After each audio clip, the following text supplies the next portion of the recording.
Hi everybody, Erin Troy. Um, I am in Drexel Hill, Pennsylvania, right outside of Philadelphia, so also close to campus.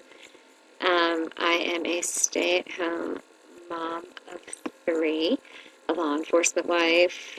I have a giant dog who you probably hear snoring behind me. There's his giant head.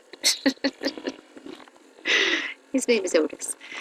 Um, Let's see. I don't actually really consider myself a stay-at-home mom. I'm president of PTA. I'm overly involved, and I'm never here. So stay-at-home really doesn't apply to me, which is why I'm on the online program. Um, Past work experience. I would say I worked for 5 years in a drug and alcohol facility in California.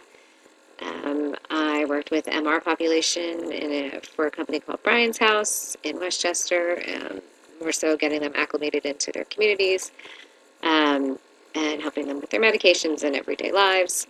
Right out of college, I worked for Devereaux, which was for youth with behavioral issues, dual diagnosis, lots of medications, and such. So I have lots of experience, just not recently. I've been out of the major workforce probably for like 10 years. So it's about time I got back in there. My youngest is in kindergarten, and next year she'll be full time in school. So yay, time to get my life back.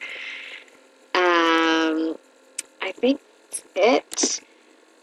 I already watched one of the videos for this class. It looks amazing on diagnosis. So I'm really excited. I look forward to working with all of you. I thank you for your patience since I am not incredibly computer savvy. I'm working on it. I'm getting better with each class that goes by. So thank you. Have a wonderful Wednesday. And I look forward to meeting you all.